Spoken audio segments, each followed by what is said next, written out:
This video is everything you need to know to grow houseplants.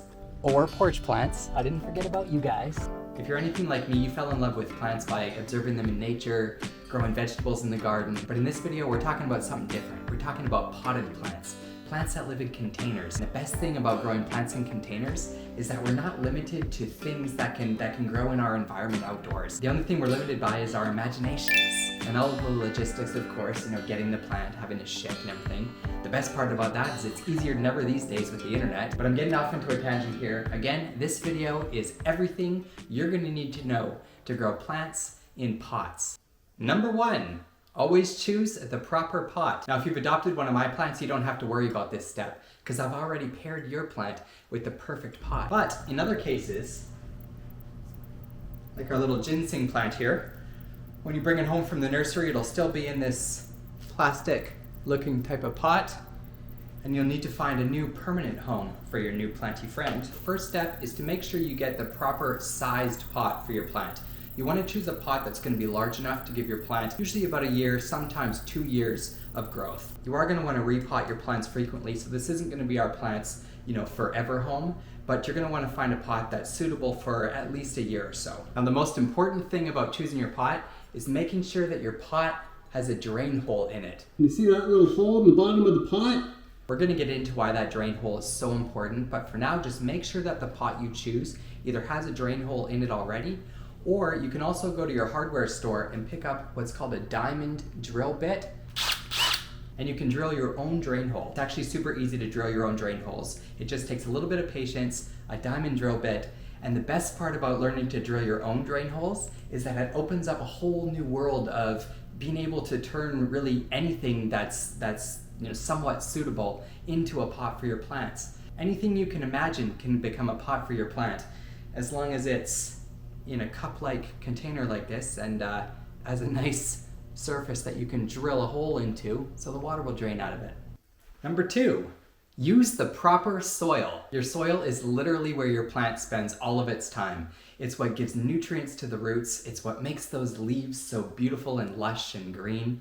It's what gives life to your plant. So it's important to choose the proper soil. Now, this is one of those things where everybody has a slightly different opinion. You can go online and you can Google houseplant soil, and numerous upon numerous options are going to show up. Really, the only thing you have to know when it comes to choosing the proper soil for your potted plant is not to get one of those, big box potting mixes. Plants that are living in containers inside of our homes are a whole lot different than plants that are living in the ground outside or in raised beds or other type of, garden situations like that. So the soil that we use for them has to be, it's not complicated, but it is a little bit specific for these type of plants. Now, creating your own soil is actually super simple, and in most cases just takes 3 different ingredients. And the best part about creating your own soil is it gives you a base, sort of a blank slate that you can always build off of and throw additional additives or fertilizers or anything you want into your own mix. So if mixing your own mix isn't really your thing, or if you want to get, something super specific and you just want to get really technical about your potting mixes, there's also a whole load of other options out there on the internet and in plant stores and really all over the place for you to choose from too. Now, for my super basic, just gets the job done soil, I use 3 different ingredients. I've got a high quality mushroom compost right here. I'm trying not to get my hand in the shot. I use 1 part of a high quality mushroom compost. This is going to be the food for your plant. And then I use 1 part sphagnum peat moss. This is what's actually going to kind of soak up all of the extra water and just create a nice, rich, juicy environment for those roots to live in. And then I've got a 3rd part of what's called perlite. Now, perlite is going to soak up all of the extra water. It's going to keep the environment nice and tidy. It's going to keep things, just dry enough for that plant to really thrive. So 1 part compost, 1 part sphagnum peat moss, and 1 part perlite. That's all you need to create your own potting mix. Now, of course, there's plants out there that have specific needs that want like really high draining soils and things like that. So when it comes to choosing your soil or creating your own soil, you can get as technical as you want. I like to keep things simple, and then if I'm caring for a plant that has a specific need, I can always throw something into its custom soil mix. The main thing is to make sure that you're choosing a soil that has a mixture of ingredients like the sphagnum peat moss and the perlite specifically, because it's those ingredients that are going to keep the most important part of your plants, the roots, in the perfect environment. Since we're keeping these plants' roots, contained in such a confined little space, it's important to have these ingredients like sphagnum peat moss and perlite that'll help kind of draw the water away and just help keep the environment that's under the surface, that's just under the surface, just dry or just moist enough for your plant's needs. And now speaking of plant's needs, let's go get our plant potted up. So our little demo plant is actually a ficus ginseng plant. It's actually a bonsai tree, and over time this will actually produce even more of these little kind of finger roots that go down into the soil, and you can really prune and trim these leaves on top that create basically a miniature little tree. So step number 1 is remove your plant from its probably plastic nursery pot, depending on where you actually got it. In this case it was really easy to kind of lift out. Sometimes if the soil's a little bit more root bound, if the roots have kind of really grown into the pot, it can be a little bit more tricky to remove from the pot. But I like to get rid of, you don't just want to rip this root ball off the bottom, but I do like to kind of break it up a little bit. Losing a little bit of the fine roots isn't going to hurt the plant. Again, this whole thing is kind of a nice delicate balance of caring for your plants. Give it a little shake. And there we've got our roots, cleaned off just a decent amount. That part's not even necessary, but I like to kind of clean the roots off a little bit. Again, don't be too aggressive, but get in there with your fingers a little bit and just work it gently until enough of this soil falls out of there. And that way you know that your plant is growing in your own soil, that you know what's in it, and you know what's best, don't you? Just trying to determine how much soil I want to put in this pot before I actually put the plant in. Let's put a scoop in the bottom. I like to kind of fill the pot about halfway maybe, and then I like to dig a crater in the middle of it. I'm just sort of molding the soil to the edge of the pot here. All right. We put our plant in there. We just got to fill it in with a little bit more.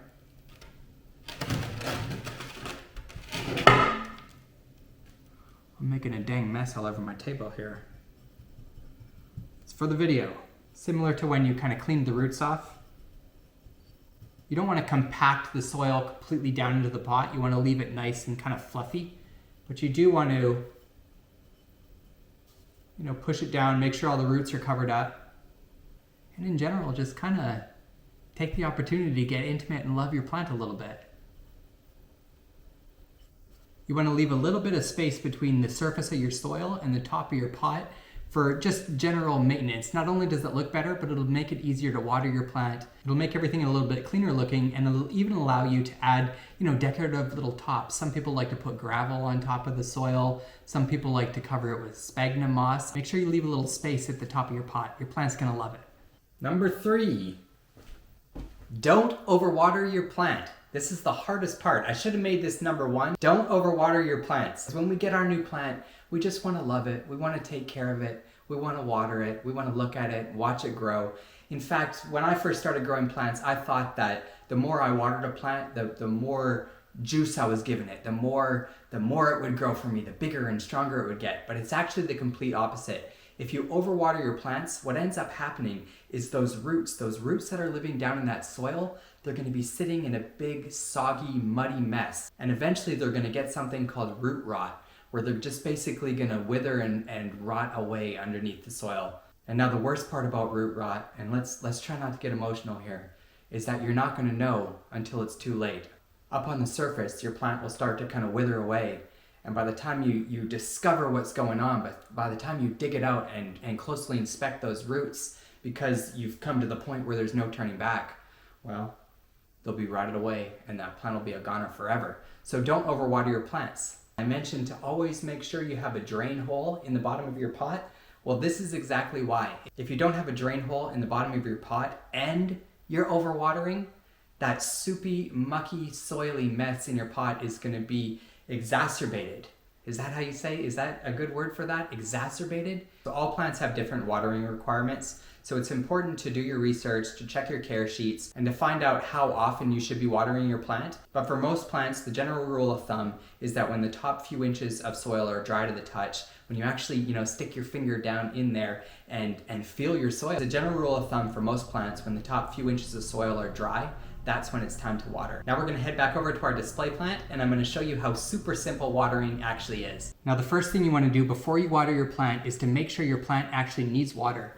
And the way to do that is simply use your finger. You can use any one. You can use your pointer, you can use your pinky, you can use 2 fingers if you want. You just gotta get your finger down in the soil and kind of wiggle it around. Go down a few inches, and that'll tell you how moist the soil is. It's one of those things you're just gonna get a feel for. But when you don't feel any moisture on your finger anymore, that's when it's time to water your plant. Before we water our plant, let me interrupt here. I wanna talk a little bit about plant food. Earlier in the video, when I talk about one of the ingredients of my soil mixture being compost, compost is full of all the juicy nutrients that plants need to live and thrive and survive. But there's a multitude of other plant foods and fertilizers and things that you can get. You can get dry fertilizers that you mix into your potting soil. You can get liquid fertilizers that you add into your plant's water. What I actually use is just a seaweed mixture. It's got like 7 or so different types of seaweeds in it. And although because I have the compost, this step isn't necessarily necessary, I like to add a little bit to the water just to kind of give that extra boost.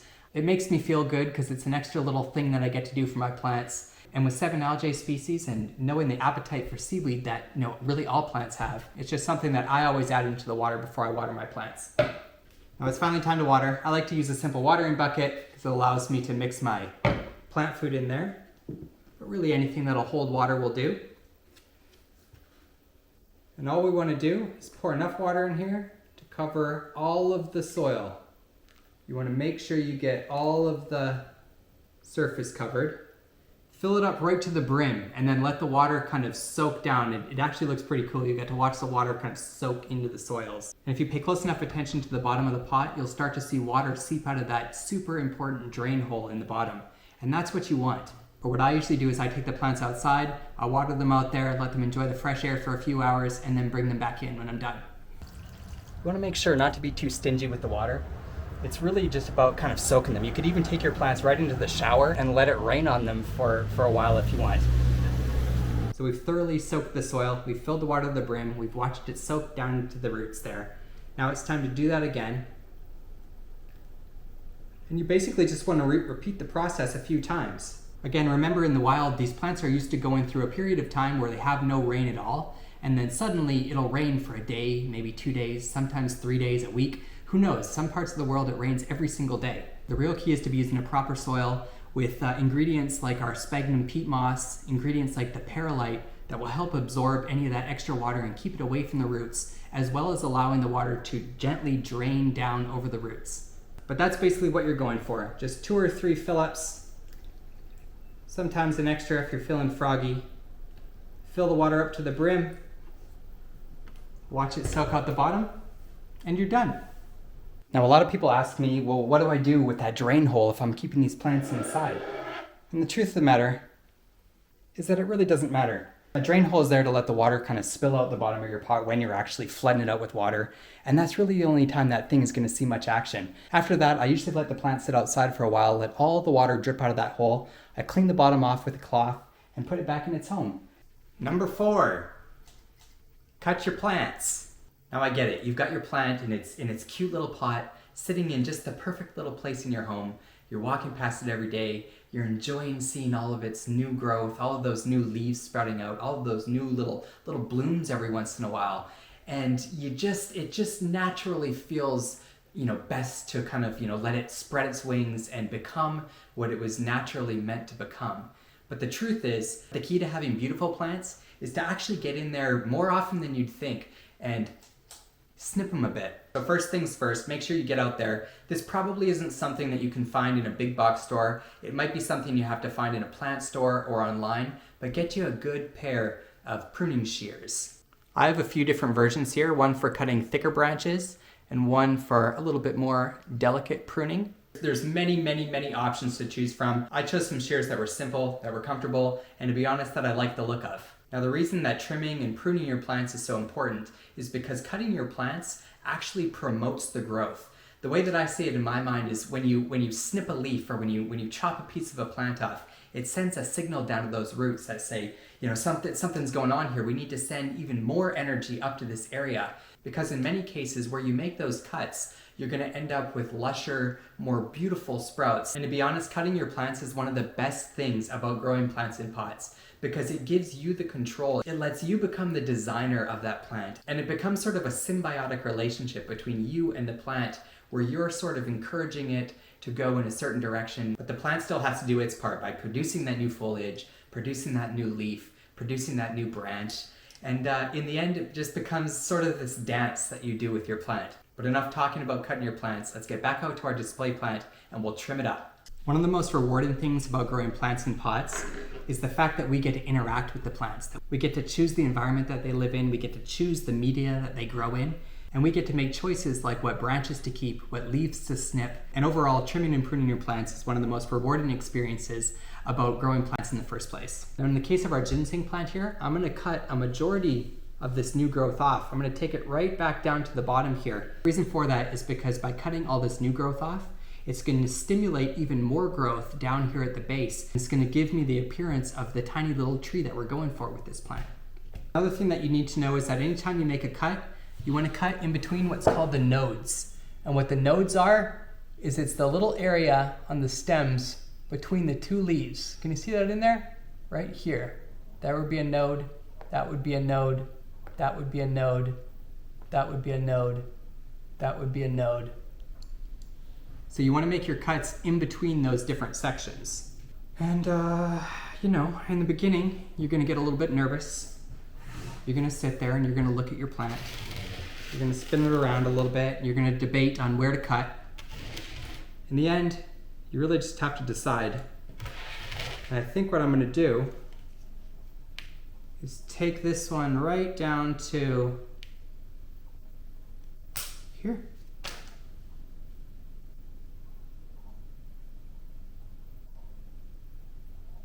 And here. One thing I do want to say about houseplants is when you are trimming the leaves off your plants, some of these plants actually are toxic to pets, humans, things like that. If you're like me, you don't have to worry about, yourself, munching on a leaf and having some sort of adverse reaction. But if you have children or pets, it's important to dispose of your leaves properly. And a lot of times trimming your plant isn't even a waste at all. We're going to trim this plant on an upcoming video pretty soon. And every one of the cuts that I make on this plant, I'll be able to turn that into a whole brand new plant that we can grow. So in a lot of ways, trimming your plants is the best way to propagate them and to get more plants out of your single plant. Another little bonus tip is that if you ever have any leaves that you don't like the look of, kind of like this little yellow, kind of dying looking one down there, you can always snip that off too.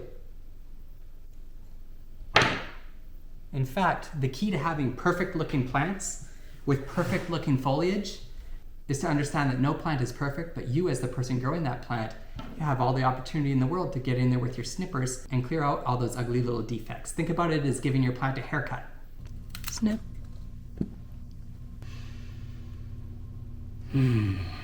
This particular plant smells like celery when you cut it. Now that we've got our plant all trimmed up, we've got it already taking shape into the tiny miniature tree that it will eventually become. We're going to add one more final touch. We're going to top it off with a little bit of dry sphagnum moss. And this will do two things. Number one, it's going to look really good on top of the soil. It's going to kind of give it that nice, clean, finished appearance. And the second thing that this sphagnum moss will do is it will create sort of a moisture barrier on top of the surface of the soil. And again, just kind of keep the environment under the surface as suitable as we possibly can. But selfishly, it just looks better. Let's put our sphagnum moss in here. Kind of tap it in.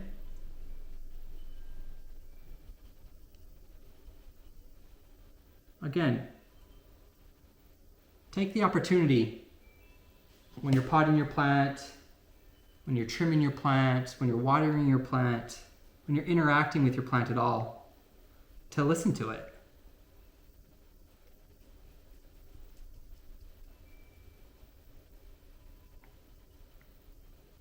And there we have our perfectly potted little ginseng plant ready to live out the next year or two of its life. I think he's feeling pretty proud with his new haircut. What do you think? This is a little beyond the scope of this video, to be honest. I mean, this is pro tips we're working with right here.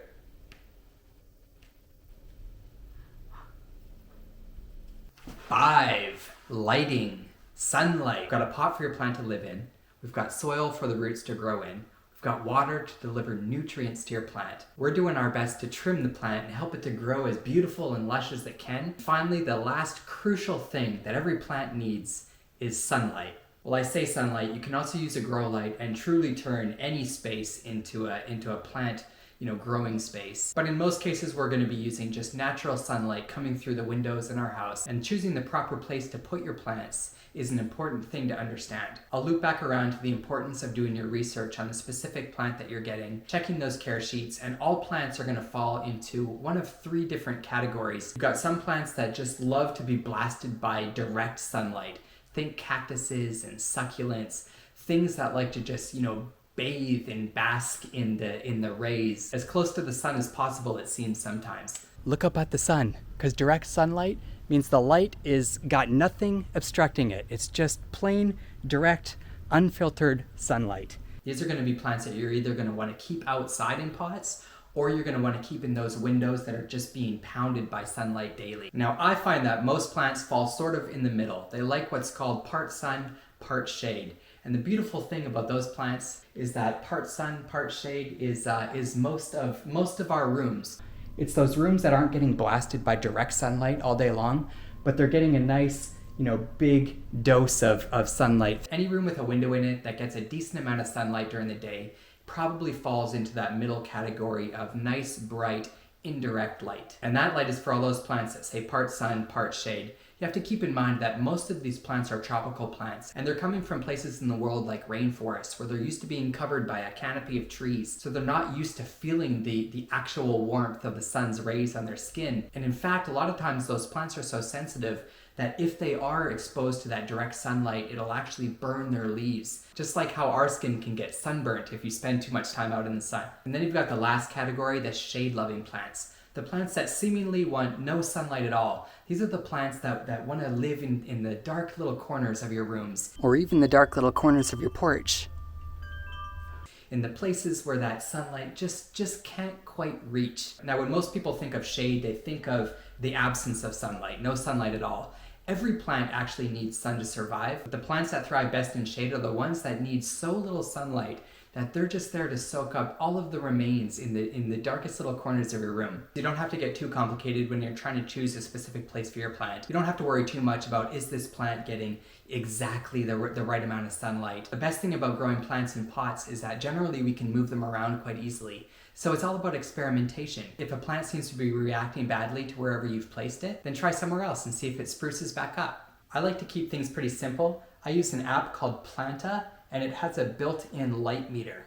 So standing here right in front of the window, you can see we're getting full sun. But if I go back here just a ways, we're already into shady territory. However, certain spots like over here on the shelf are still almost at the full sun spot. And then back here about 8 feet or so from the window in front of my favorite plant, we're at part sun, just like it likes it. This is one of those things you can search for plant light meter, choose whichever one you want. The coolest thing about having something like this is it just gives you a little bit of a better understanding. This isn't going to solve all your problems. The real key to raising any plant in a pot is going to be listening to it. It's going to be watching it, it's going to be observing it, it's going to be experimenting with it. But something like this will at least point you in the right direction, start to give you an understanding about how suitable the spaces in your house are for the different types of plants you want to grow. So that was everything you need to know to grow houseplants. All of them are different, all of them are unique, and by learning to properly care for these plants, by learning to listen to them, by learning to experiment, by learning to try new things, that's what makes all of this such a rewarding thing to do. Now I've got one last little bonus for you. One more little thing for you to think about, and that's humidity. Just like every plant has specific needs for water and sunlight, every plant has specific needs for humidity as well. Generally, I find that plants that demand a higher moisture, plants that love to be watered as soon as that soil gets dry, those are the ones that tend to like really high humidity as well. And in a lot of cases, I find that plants that require a really high level of humidity, they require a little bit more of a specific space, like a greenhouse or a sunroom, or basically a space where you can keep your home sort of how it is in the summer, where everything's nice and warm and moist in the air. And for some plants, you could even keep them under glass or in terrariums. The possibilities are literally endless. I'll leave you with one final pro tip that's going to leave you feeling so professional, you're going to double the amount of plants in your house. And that's grab a rag, and whenever you have the opportunity, like when you're watering or repotting, or just maintaining in general, give your pots home a little wipe down. Get rid of the extra dirt on the rim up there.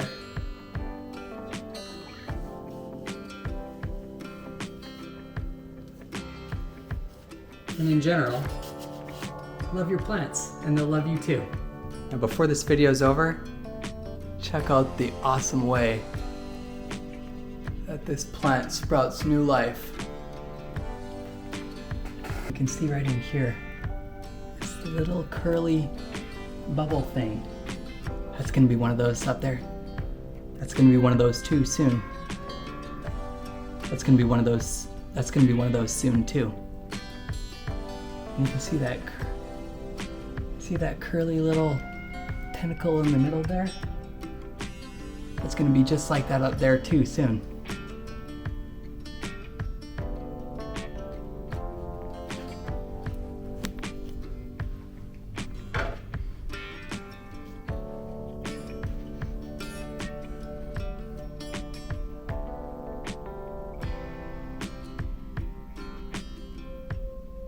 Snip.